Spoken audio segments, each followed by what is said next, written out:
There is nothing wrong with your internet. Do not attempt to adjust your settings. We are controlling the podcast.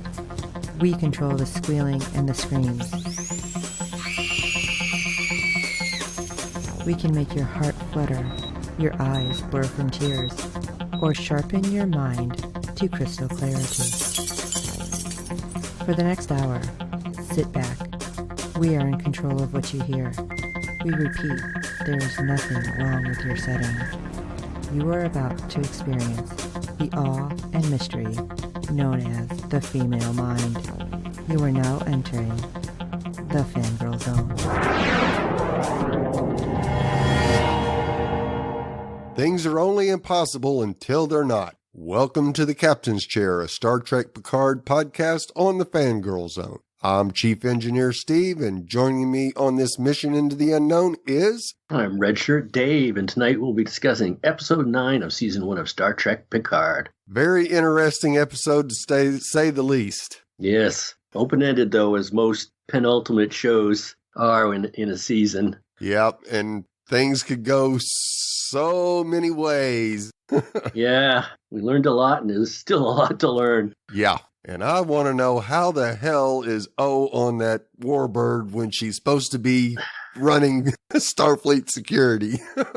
Yeah, I know. And I was wondering if that had anything to do with, leaping ahead a little bit here, Picard not being able to contact Starfleet. That's a really good question. And I'm thinking probably. She's probably got all Starfleet frequencies jammed right now. Yeah. Either that or she manufactured some crisis we're not aware of.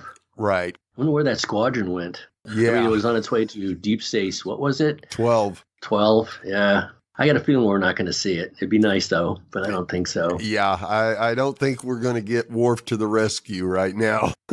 Darn it. Yeah. That'd be great. Yes, it would. Well, shall we get into Episode 9? Sure.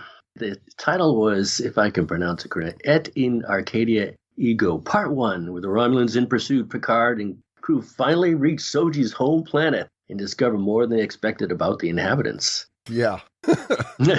Well, Yeah. we don't really have anything to catch up on the past with this episode, so we'll just jump right into the La Sirena. Oh, you know what, Steve? What? When they did that previously on, Right. she says, take me home. So, okay, that's been answered. Right. But there was so much talk about Maddox's lab. I had originally thought she was from the lab. Right. And apparently she's from the planet, unless somehow she's got a false memory, because even Picard later on said, you're not sure or wholly sure or something that like. I wonder sometimes what's implanted in her head. I mean, she's always learning something, but is she always learning something that's true? That's a good question. Apparently, her memory was kind of scrambled by Maddox, so Yeah. she wouldn't completely be able to give up their location. But at the Right. same time, there was a hint there because when she was told to look up, she saw the 2 moons and the electrical discharges. Mm-hmm. But we didn't see that when we arrived. Right. And I think we saw the 2 moons right. on the planet, but we didn't see any electrical discharges. But at the same time, maybe that's what the orchids were for. Maybe. I don't know. That seemed weather related. Yeah.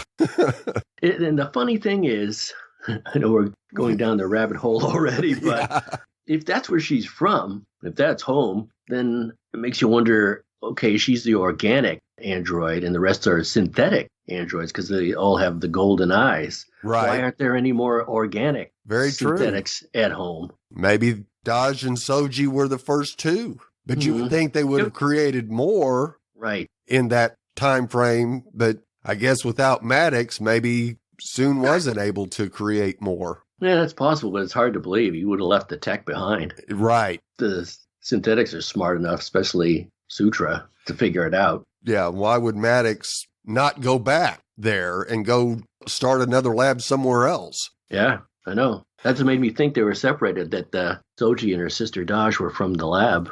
Right. Otherwise, why aren't there, as I said, organics back on Capellius? Yeah. Either we don't know everything or there's a little plot hole there. Yeah. Well, having traveled 25 light years in 15 minutes, boy, that's nice, via the transwarp conduit, the La Sirena arrives at Soji's homeworld, Capellius. So Not what's the with big that. deal about traveling 25 light years in 15 minutes? I mean, does it actually take 2 days to travel 25 light years if you're a Romulan? Yeah, apparently so. Warp speed is not. They can go up to warp 9. Yeah, I didn't get that part either. right. I'm not an expert on warp speed, but you're warping space, and so you should be able to get someplace pretty darn quick. Yeah, That stuck to me too. yeah. So I love Girardi hiding underneath the table, begging Yeah. for it to be over. She Strap couldn't in, girl. handle the turbulence. Under a table. That's Yeah. pretty old school. There's a boomer reference. They used to teach us that in case of nuclear war. Right. Hide underneath the table. Like that would help. They'd have to remove the table from your forehead. Something went wrong. And of course, Narek's ship follows in short order and a dogfight ensues. Need more dogfights. That was pretty cool. Yes, it was. I had it on my speaker system down in the cellar. Yep, Man, I was really booming. I bet. Now, when Narek's craft suffers a catastrophic hit, his vital signs begin to wane, and Soji lets them know it's a trick and they should let him die. Right. Yeah, that was funny. That was an interesting moment. She was right, Yes. but she failed her first, I don't know if it was her first, but pretty much her first morality test as a self-aware organic android. Let him die, and then Picard has to counsel her. But this comes into play like near the end of the episode, too. Right, What'd she say about fear? Fear is the opposite of logic. right. And before Picard can beam Narek to the sick bay, we find out that he has rigged his cloak to be a projector and he really wasn't damaged. But just in the nick of time, the artifact shows up along with 5 giant orchids. I tell you, when that Borg cube came through its old conduit there, like I said, I have it on the 5-to-1 speakers in the cellar, and it went boom. I bet. So cool. Now, these giant orchids knock out the La Sirena and the artifact's power and cause them to plummet to the planet below. I have a Now, I thought it was more of they were taking them down instead of just letting them free fall. You should be able to transit. I don't know about cubes can transit atmospheric, but I think those ships can. Well, if they have shields, you should be able to. Yeah, you would think. I call it the flower power defense.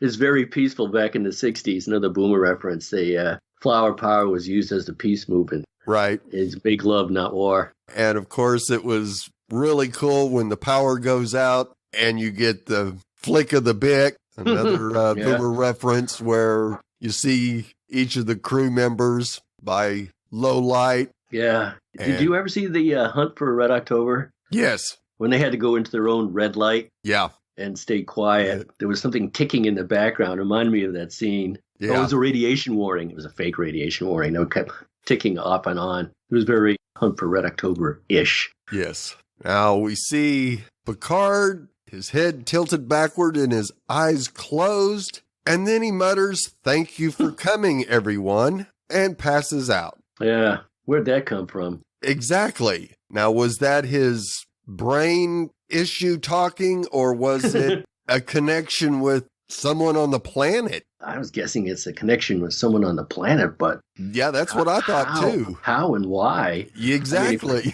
It could be Sutra later on, since we discovered she has been studying Vulcans, and we learned from Star Trek Discovery that you can project yourself using the trans-galaxy mind meld, Yeah. whatever Sarek from that series called Right. it. So I guess so, but it didn't seem to jive when they eventually arrive on the planet. And I don't know if this. So you're Jean-Luc Picard. Yeah. She could have said, "That's me that possessed you," or "We've spoken before," or something like. There was nothing connective to that. Yeah. What if there's somebody else on the planet? Did we ever find out whatever happened to Jana? No, Jana was killed. Was she by killed? Oh, I thought it was Rios, just a beautiful former captain. flower that was killed. Couldn't remember. Yeah, I think the captain killed both of them. Oh, right. Yeah. Too bad. I was hoping she'd be on a planet someplace, be Yeah. held prisoner by her evil sister. So he awakens in sickbay, where Girardi has used an old school tricorder on him. Mhm. Yeah. The only thing that would work. And I love the little banter back and forth between them. He tries to get Girardi to tell him what he already knows, and she just can't, so he tells her. She's mastered the art of the lip quiver. Yes. But she's sad. Very much so. So he promptly informs the entire crew that he has a fatal and untreatable brain abnormality and their mission will go on, just as all conversation about his condition will cease. Yeah, we don't want to cross the Admiral. That's right. Anyone who treats me like a dying man will run the risk of pissing me off. Don't want to do that. No. And, of course, Soji has a vague childhood recollection of nearby Capellia Station. Childhood? Yep. You can call it that. Yeah. And the crew arms itself for a trek across the desert to the outpost. Yeah. What was it? Rafi said something about reptiloids and... Yeah. Killer homicidal fungi. Yeah. It's a thing. It's a thing.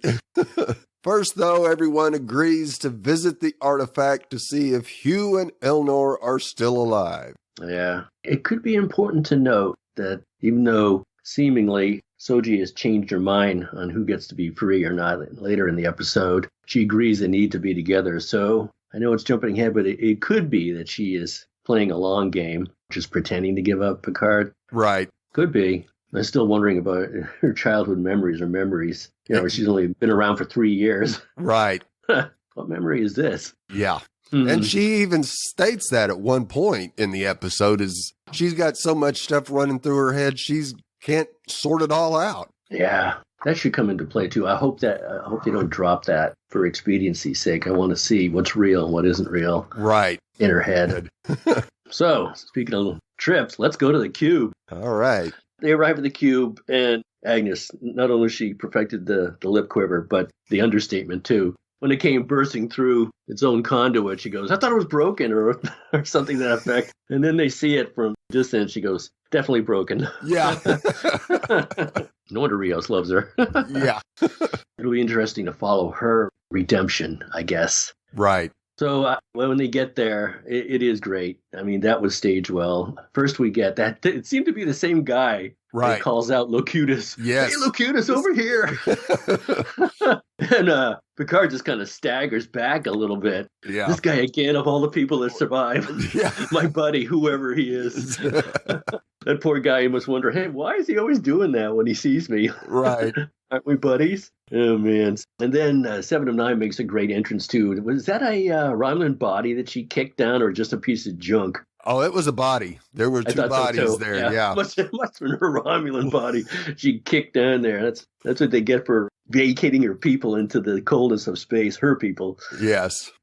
So, fortunately, there's enough going on where they discuss it and they can fix the long-range scanners. And that's like their first order of business. And they see that 218 Romulan warbirds are on the way. And Raffi, who doesn't want to be topped by Agnes at all, says you don't have to worry about the first 109. Oh, yeah. A lot of grim humor on this show lately. Yes. So Elnor wants to join Picard on his quest, but Picard convinces him to stay and help the XBs, especially his buddy, I hope. I want to keep shouting out Locutus. Right. And he tells him a very human thing that he's very, very proud of him. Seven's a little less sentimental, but I think she's in all business mode now. Oh, absolutely. She tells him to keep on saving the galaxy. And he looks at her and says, that's all on you now. Right. So that's either a hint to a show which they started discussing immediately, at least on set. That was Michael Chabon started saying, you guys should have your own show. Right. They asked Jerry Ryan. He goes, well, I don't know anything. Yeah. But it would be cool. Yes, it would. I would call it Star Trek Rangers. Right. And deal with Elnor and her and their cube going around saving people or stopping fights and putting out fires and getting in their own trouble and meeting up with the Borg, because they're out there somewhere, apparently. They should be. But in the immediacy, they're going to have to fire up the defenses on the cube. Oh, they're going to be a static defense. I don't know. Well, unless they can get it off the ground. I don't know. 7 can plug back in and get it regenerated in time. It wouldn't surprise me to see that Borg cube back in space. Yeah. There'll be parts of a future show where she has to lose herself. Right. To the Borg. I'm already writing the script for that. Yeah, this would be the penultimate episode of Star Trek Rangers. Yeah, backdoor pilot. Yeah. They used to do that on the original series. Never turned into anything, though. The one part of this section that I thought was fascinating was we see Elnor seeing Picard, and he runs up and gives him a big hug. And then, of course, when he wants to join him, he basically says, "You're dying. I need to be with you." Yeah. And Picard gives Agnes the look, and she goes down and away again. My bad. Yeah. But that could lead to something good as well, because that was one thing that we had discussed earlier, was the possibility of maybe having a Borg implant put back into Picard to eliminate the condition he has. Yeah, that's one of the notes I made for our theory talk at the end. Borg implant. I'm thinking of ways to save Picard. Yes. When I'm not working on Star Trek Rangers. There was a couple presented in this episode, so it'll be interesting to see if either one of those come to fruition. That theory of being able to save Picard is a big one, and I think we'll see it. I just don't know how yet. Let's go to Capella Station. It looks pretty idyllic, and Soji is graded by the synthetic twins Arcana and Saga. They know Soji as well as Picard. I like that they have a slight accent for maybe English or something. Right. And this is when I first started struggling with whether Soji was really from there or not, because they're all organic and they have Data-like eyes, those golden eyes. Right. And a lot of them have got golden skin, so. Yeah, golden skin too. Star Trek has always made a lot of twins. Even in the original series, they would hire real twins. Right. To be on the show. So anybody who's wondering about that, yeah, there were twins. It's a long, long, long tradition to hire twins and cast them on their show. And being on the station, there was all of them were twins. Yeah. If you go to imbd.com, there are some that are listed there as the twins that played their roles, if you're curious enough. Right. And there's an answer to one of Fred's questions on his feedback. Yeah, I listened to Fred's feedback. He wondered about that. He's wondering if it was he didn't say that they replicated these guys like they did on Orphan Black. Right. They didn't. They used real twins. Mm-hmm. So it's up to Soji to inform that a fleet of Romulan warbirds will be there soon, which is especially a big problem since there's only 10 orchids left on the planet. Is either Rios or Rafi. Please tell me you have 218. Nope. We had 15, now we're down to 10. She says with a smile, too. Yeah. Oh, we can build more. You ain't got the time. Get on it. Can you build us some surgical masks, too? Yeah. And Picard is stunned because Dr. Alton Inigo Soong arrives. He cuts his way through it, and it's Brent Spiner. Yay! Yeah, I know. Saw that on the opening credits and went, yes. And of course, my wife goes, well, if it's Data, then it's going to be a dream again. Oh, yeah. I can't get my wife to watch it. She doesn't want to see how things have changed. So much for nostalgia. Yeah. He describes himself as a mad scientist, though, which was kind of interesting, with a smile also. He said, my father had me, but he created Data, and he never lets me forget that. Yeah. Kind of weird. Just a little. Do you think this guy's just a little off-kilter? All the Soongs were a little off-kilter. Yeah. Every single one of them. I think Data was the only one in that whole family line that had his head on straight. It's funny. Data had lore, but there's been a long string of Soongs. And it's interesting that they all seem to be, single kids? Only children? No, actually, Alton has a brother. Oh, yeah? Yeah, we'll get into that in our Easter egg section. We'll kind of break down all of Data's family tree. Okay.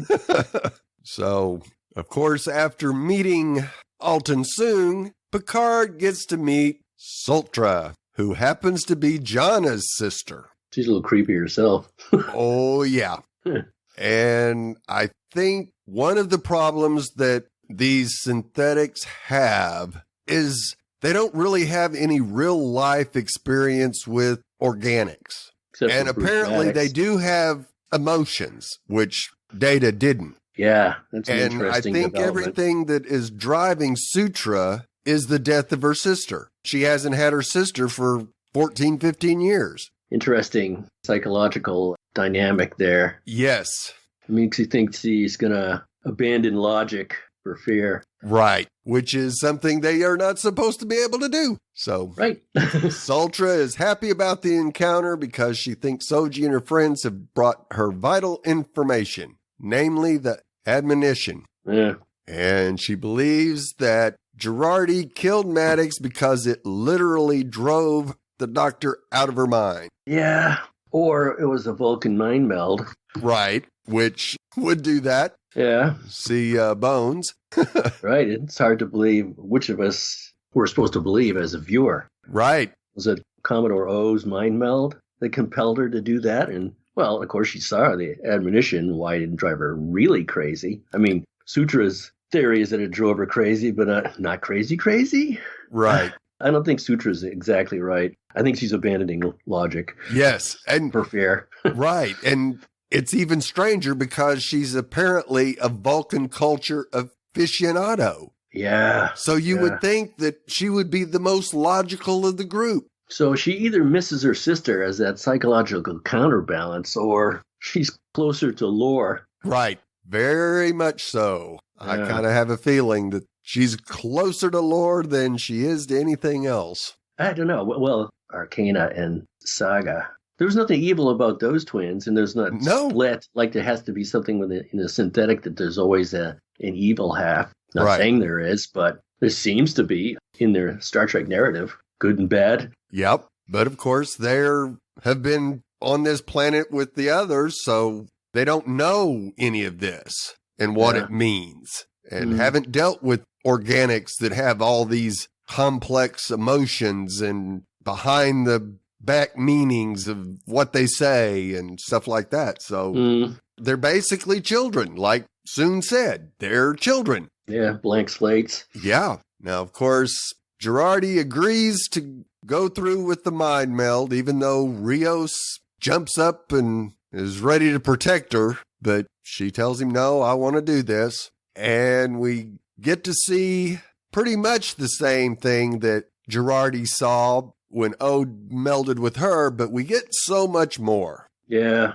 And basically, it's not meant for the organics. It's meant for the synthetics, that there is a alliance of synthetic life out there watching and waiting for your signal. Which is a little odd because why? Yeah. Why are you waiting? What do you need a signal for? Right. If they're that advanced and they're watching, then they should know what's going on. So what do you need a signal for?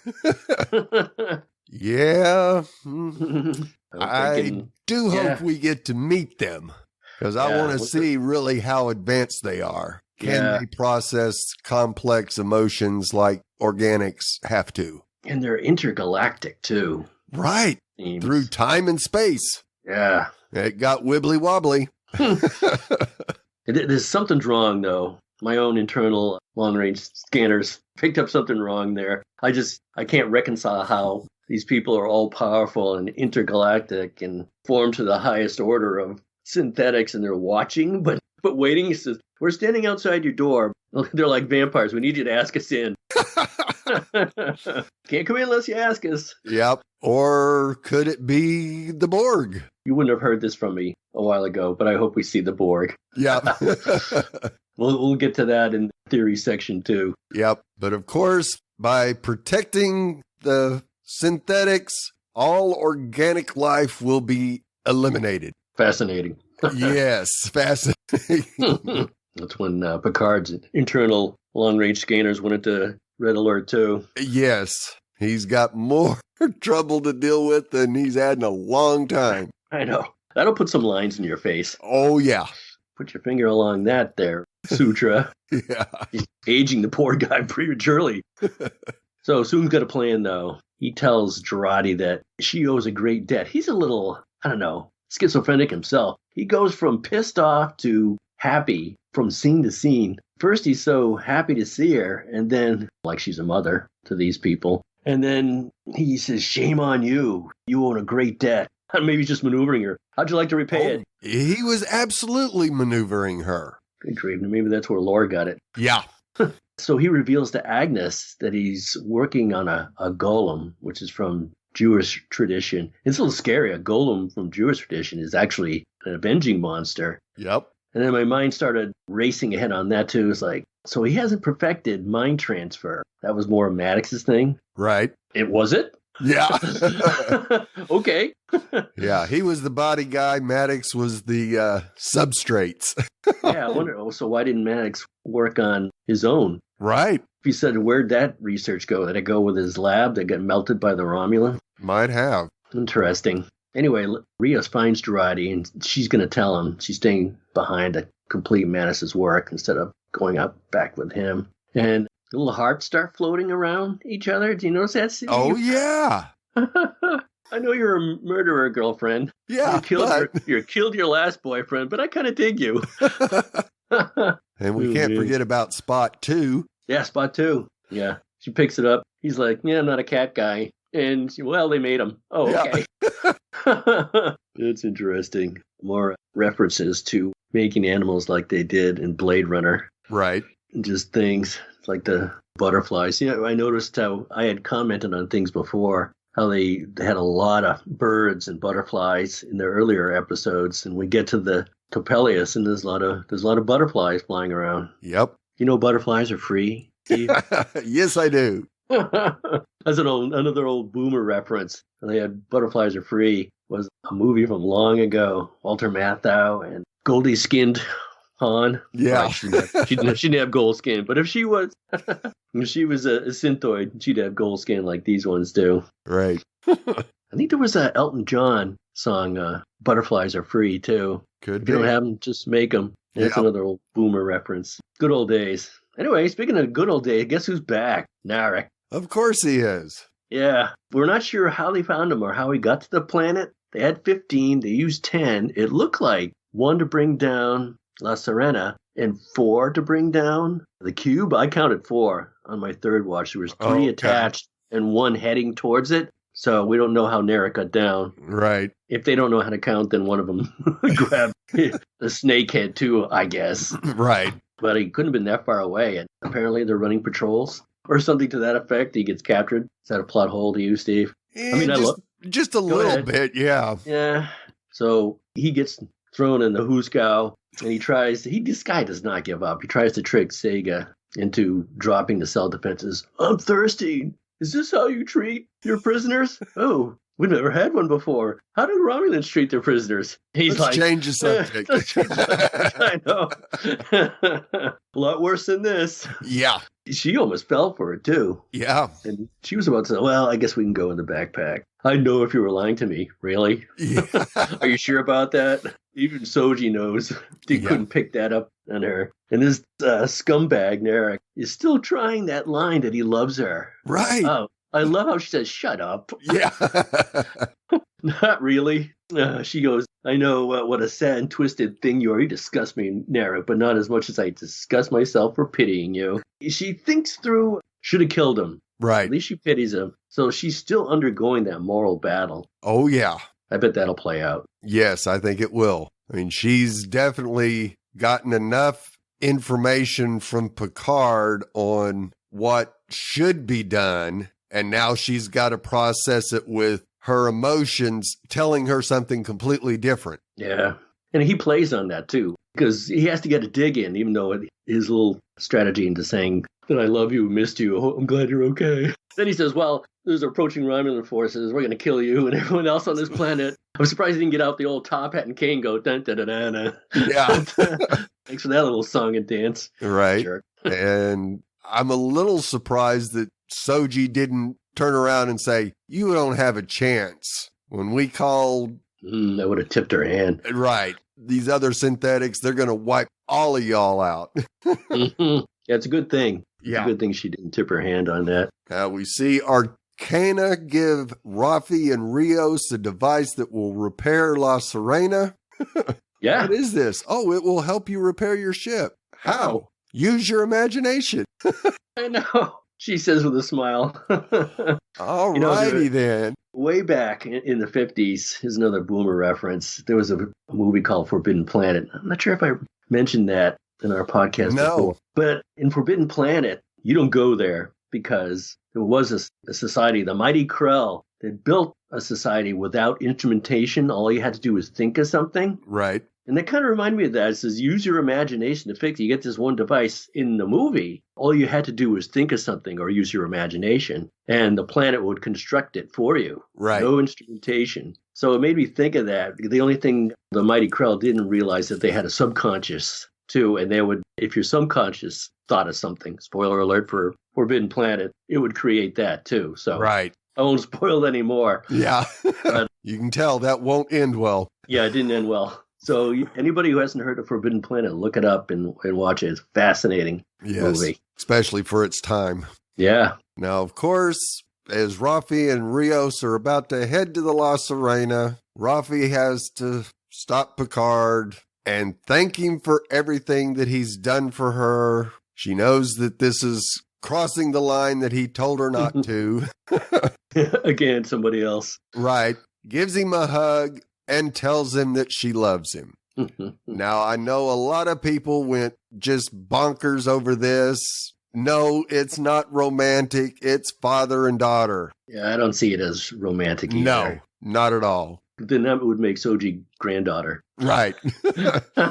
And it was just, they played this scene so perfectly because she tells him, no, you don't have to say it back. No, unless you want to. Yeah, I know. He does the double take. Okay, walking away, not walking away. He doesn't know what to do with himself. No. Even Picard has not got a great grip on complex emotions. Guess not. He's got right and wrong down pretty good, but he does actually takes a step away and then stops and tells her he loves her too. And she's just floored that he would actually say it. Yeah, it's funny how he handles their relationship. On the previously on, right at the start of the episode, they show Troy. She puts her hand on his face. Right. And they obviously love each other. And he goes, I'm okay.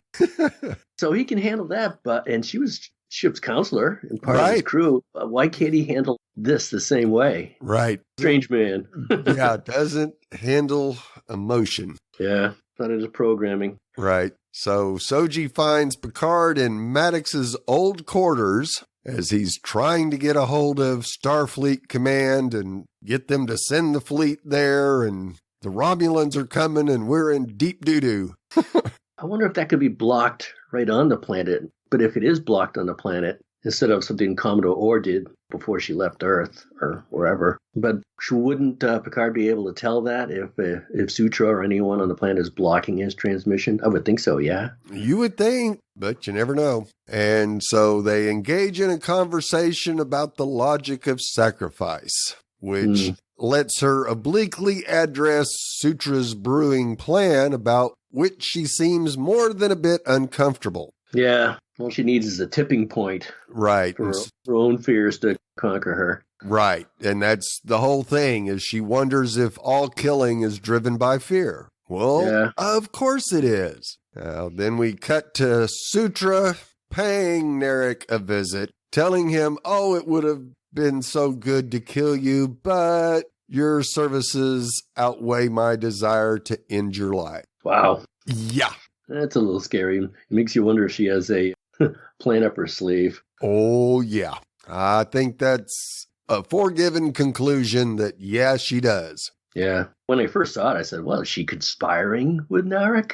Right. Yeah, I didn't think she was conspiring, but I knew she had ulterior motives for letting him go. What? I don't know. I think it's probably to make sure that he ends up mucking up any of Picard's plans by having him out there running free. I'd see it as a conspiracy. Right. Because she knows enough not to free him. Yes, absolutely. And she says, I need you for something. She must be telling him, well, I can only imagine that. I don't know if she said, you have to do this for me first, because it pretty much seems like she wants this war as pretext. Oh, absolutely. Calling on her long-distance friends who are watching and waiting. A scream brings Soji and Picard running to Narek's cell, where they discover that he's escaped and killed Saga in the process. Apparently that was all right with Sutra. Yeah, she let him go, and she's the one who killed Saga. Yeah. Now, this murder is just the pretext Sutra needs for a truce scheme when she reveals to the public audience. Yeah, she argues that humans will always hurt synthetics and that admonition wasn't a warning but a promise from higher synthetic beings that are watching them. Yeah, it's like Beetlejuice, though. You have to say it 3 times before they'll come. Right. Coded in the admonition are subspace frequencies needed to contact these higher beings, and Sutra and Sung have designed a beacon just to do that. And by using this beacon before the Romulans arrive, they can save the synthetics from extinction. Yeah. We're learning a lot here.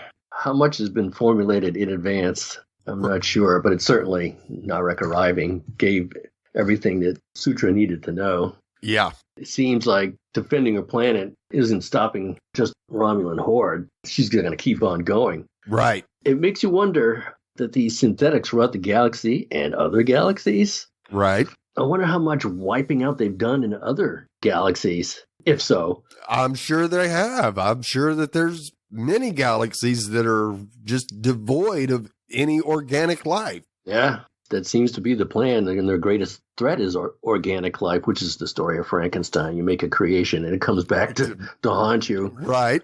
And as we said on this podcast before, Harry Treadaway, who plays Narek, played Dr. Frankenstein in the series. Right. Pretty dreadful.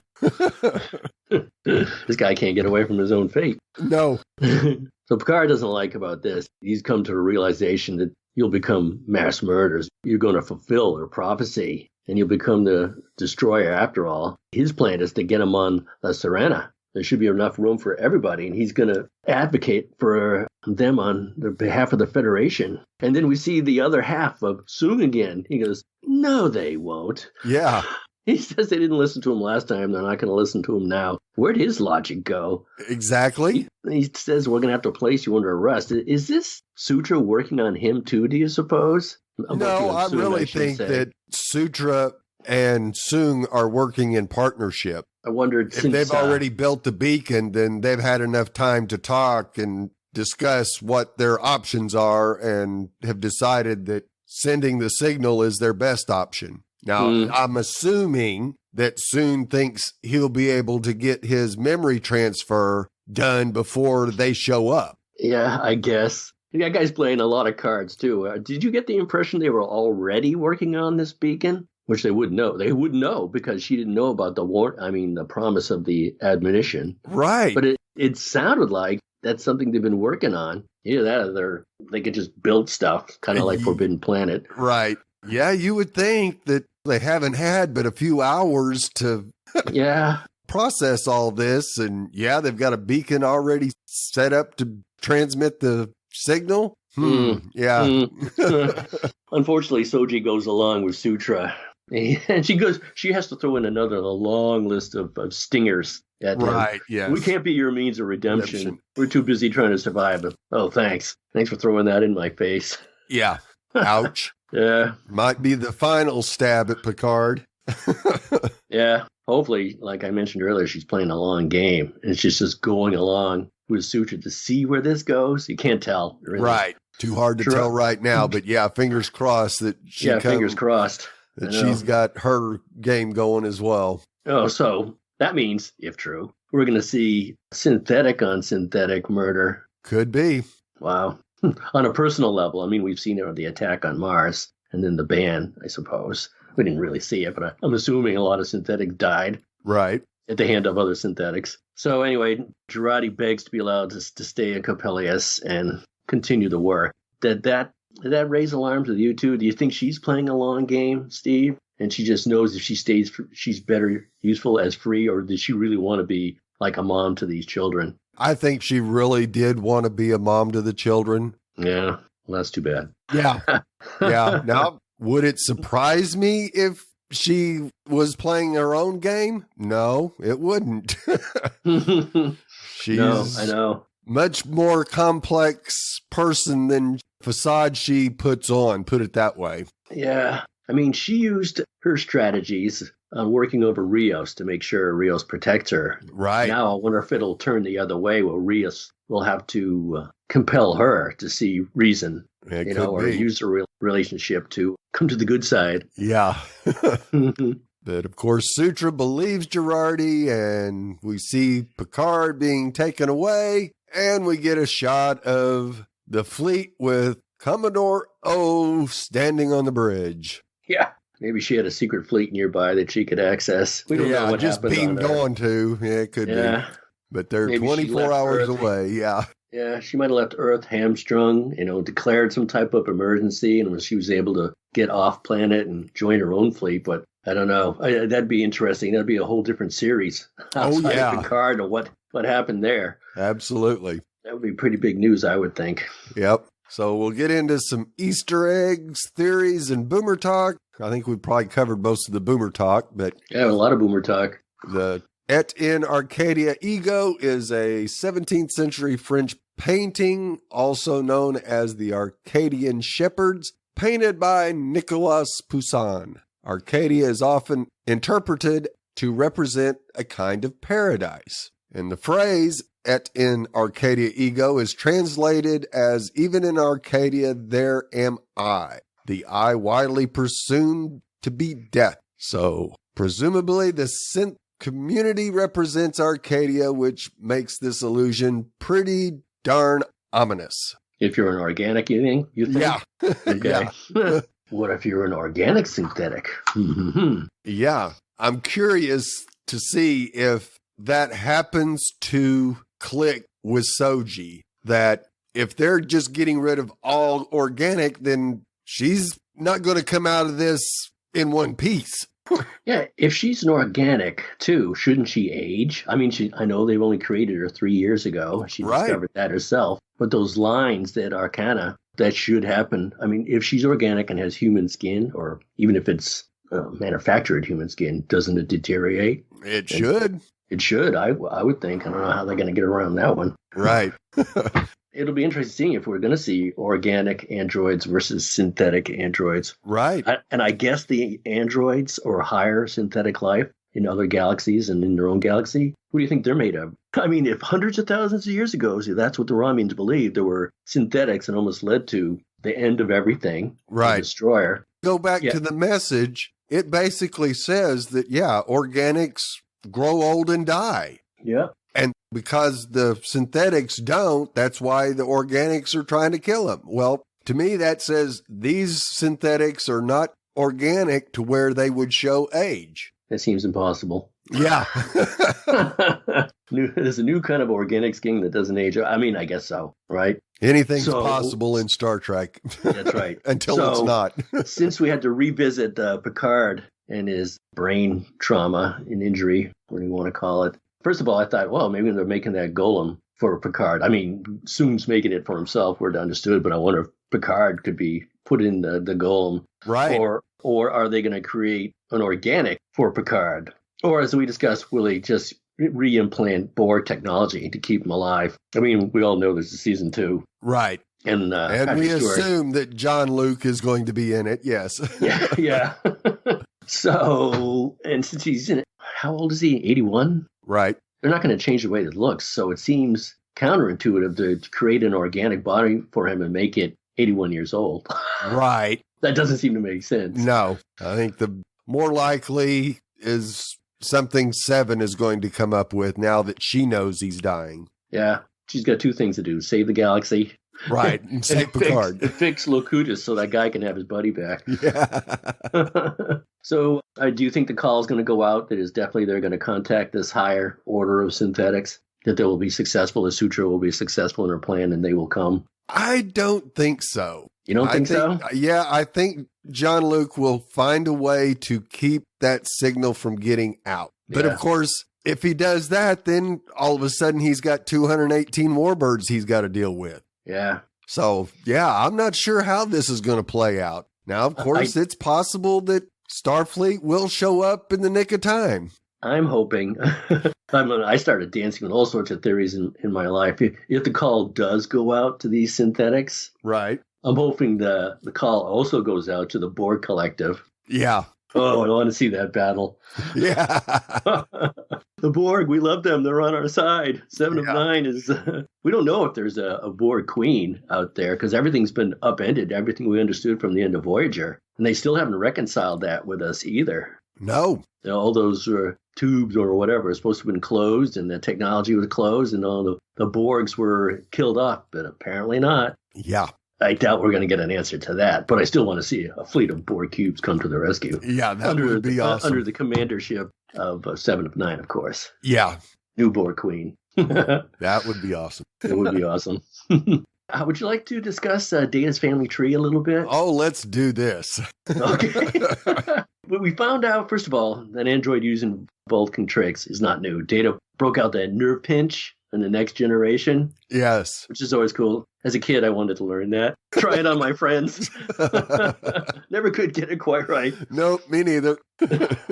And for anyone who's wondering, this new character, Altan, is Dr. Noonien Soong's human son, which makes him, I guess, like Data's half-brother or perhaps regular brother or something like that. There's I'm going to go with half-brother right on this, which is pretty classic in Star Trek, especially amongst these people. Secret family members. Yes.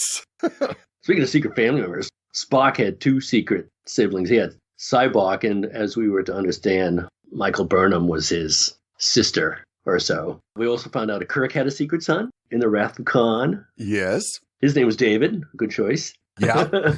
And the establishment of retroactive family members is quite the Trek tradition. Sure is. We had Fiona Flanagan as Data's android mother, and Juliana in the episode Inheritance, and of course Holly Todd as Data's first daughter in the Offspring episode The Offspring, and of course Issa Bronis in Picard, all members of Data's family, extended family. Right. And of course all these people have been, at least the Soongs and Data's, have been played by Brent Spiner, and only Brent Spiner too. Yes. Which is good. I like seeing him. You know what? I had missed seeing his name in the credits at the beginning. Oh. But when he strolled through everyone, I was like, oh, look. It really didn't shock me. Right. I'm waiting for something to really shock me on this show. If you recall, if you watched the Next Generation, Lore was also played by Brent Spiner. They have a long family history that goes back, at least we know, of the 22nd century ancestor Arak Soong from the prequel series The Enterprise, for anybody who'd watched that. And if you're watching this series, you might as well do your research and go back. I liked Enterprise. It was on. Everything's available Star Trek-wise on the CBS. All Access, yeah. If you find yourself locked inside or secluded in your house, there's plenty to watch on TV. I just heard recently they're slowing down the internet in Europe because they're afraid it'll be overloaded with everyone being home. Right. How unfair. Yes. They tell you to stay at home. You can watch everything on the internet, and then they slow it down. So far, don't worry, everyone. There's no plans to do that over here. At least yet. At least yet. I know everyone's going on CBS Now to watch Star Trek, and it slows down the internet. Right. What have we done? Brent Spiner was Altan Soong, and he's a cybernetist. He has a lot more in common than a genetist, Arak Soong, or the android Lore, than he does with any member of Data's family. In the Enterprise episodes Borderland, Cold Station 12, and the Augments, Arak Soong was the person who created the genetically superior augments, who he frequently referred to as his children. Aha. Yes. And even then, to borrow this narrative, that he pretty much knew that the apex of his goal would lead to his own death. It makes you wonder why they keep doing it. Right. I guess humanity just can't help itself. It's a cycle. Yeah. They haven't referred to it as a cycle. As it really is. It really is, though. It just happened 100,000 years ago. It's happening again. Back in the original Star Trek episode or series, the Augments, of whom Khan was a member, yes. They took over the galaxy. He referred to regular human beings as inferiors. Yes, he did. Yeah, wow. 2 centuries later now with Altan Soong in Picard, it's pretty much the same thing. Yep. Yeah, we may recall that Noonien Soong was married. He was living on Omicron Theta and created Data.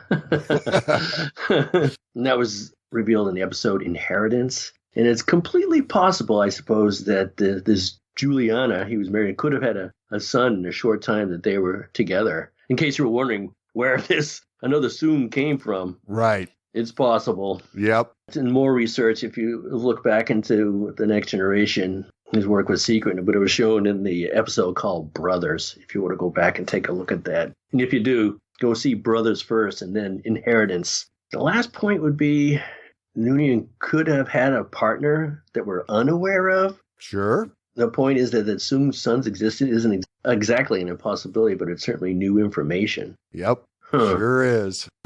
Yeah, that's just an amazing family tree that has spanned generations. I mean, you could almost have a data generation series.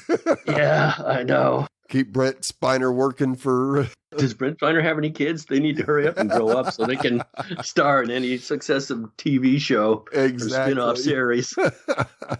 And visually, as we enter the city of Happy Sense, the colors and activities will remind even the casual viewers of isolated utopias glimpsed in various treks of old. Boy, did it ever. Yes, there are nods to the carefree Edo people of the planet Rubicon 3 from the infamous scantily clad TNG episode Justice. Yeah. That was half the reason to watch the show back then. Oh, yeah.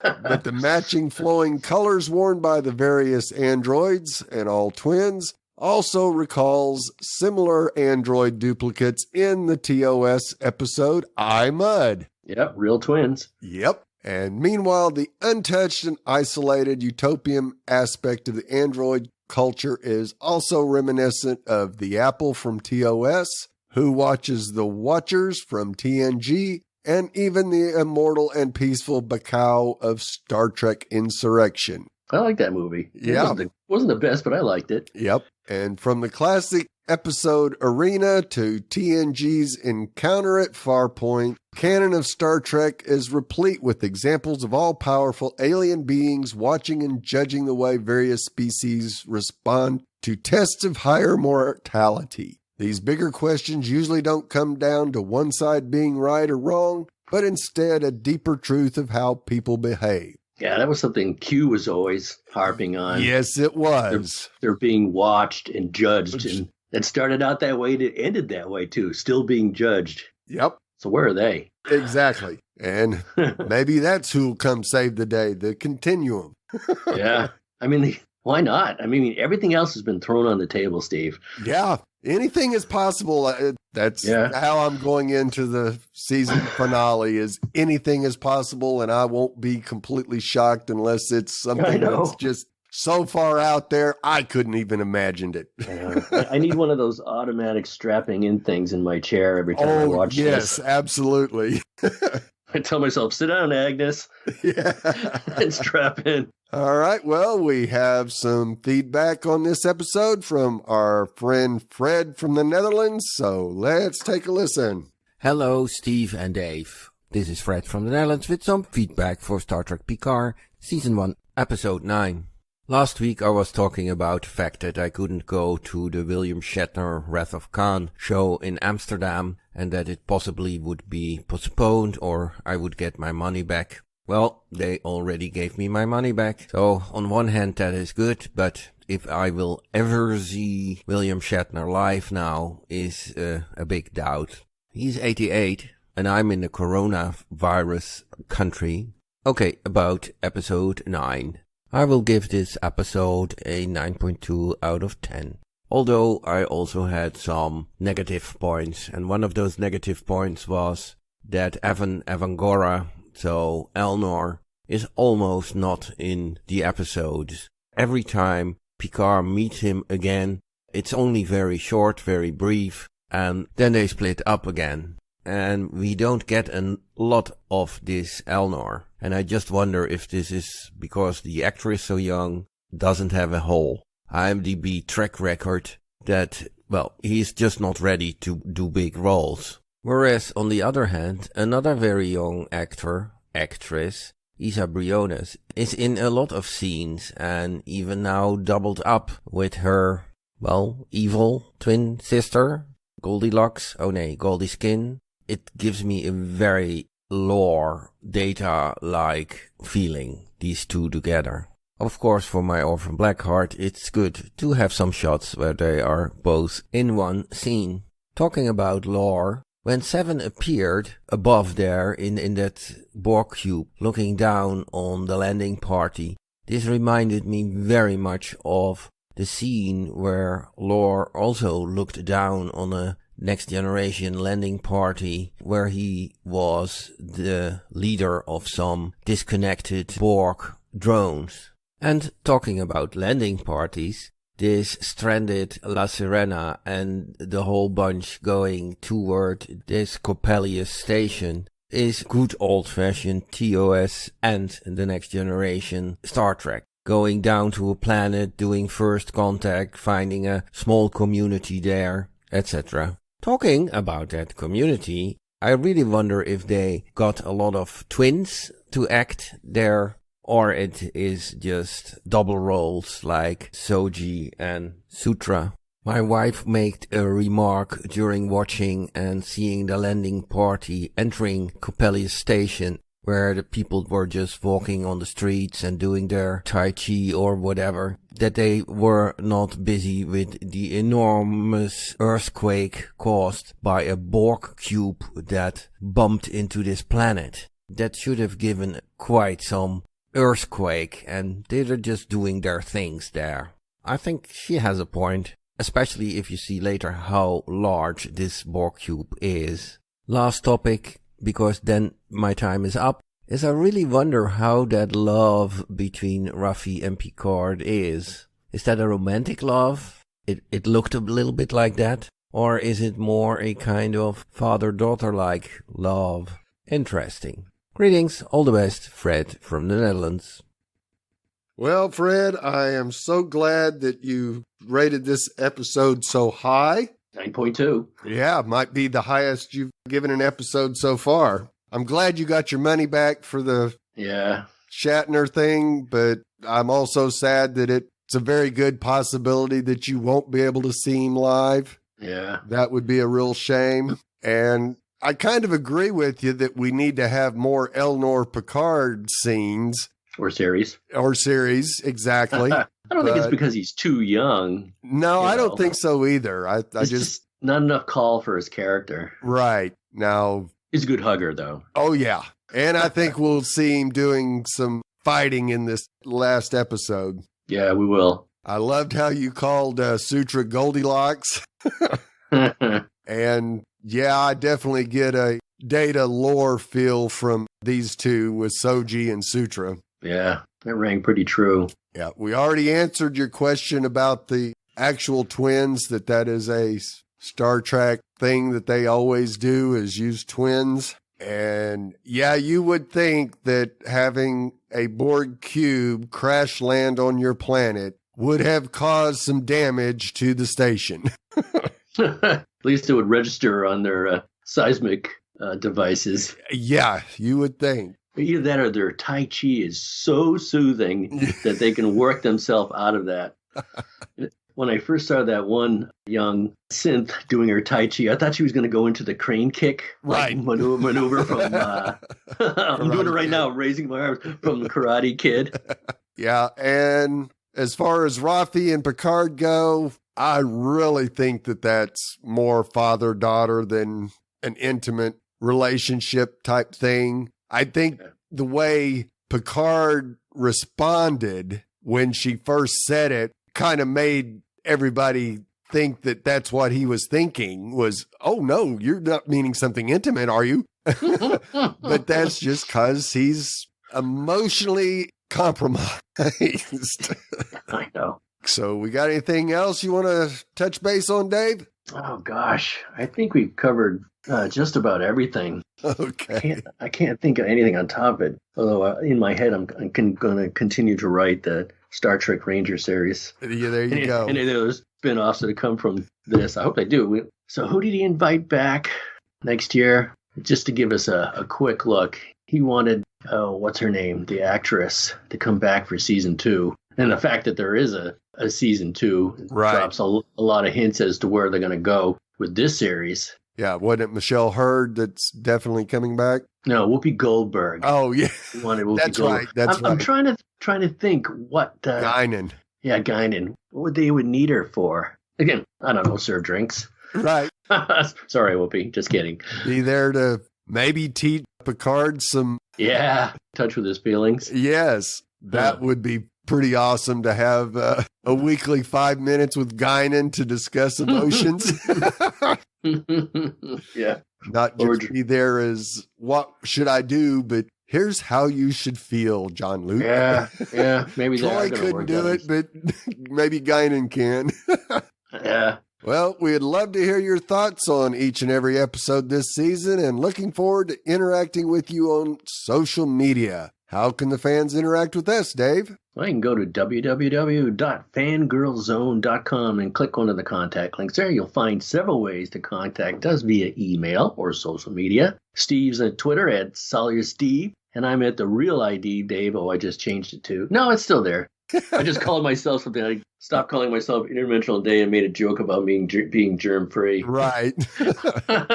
Please review and rate us on iTunes. Good ratings and reviews help other fans of the show find us, as there are a lot of Star Trek Picard podcasts out there. Tell your friends, and we do hope you're enjoying our podcasts. And don't forget to check out the other great Fangirl Zone podcasts. The next episode is on March 26th and is titled Et in Arcadia Ego Part 2. Imagine that.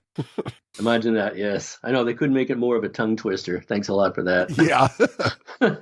Well, this is Chief Engineer Steve. There's a difference between killing an attacking enemy and watching a wounded one die. This is Red Shirt Dave. And besides having to keep my hands clean all the time over a pandemic, there's also a homicidal fungus out there. Everybody stay safe. Wash your hands.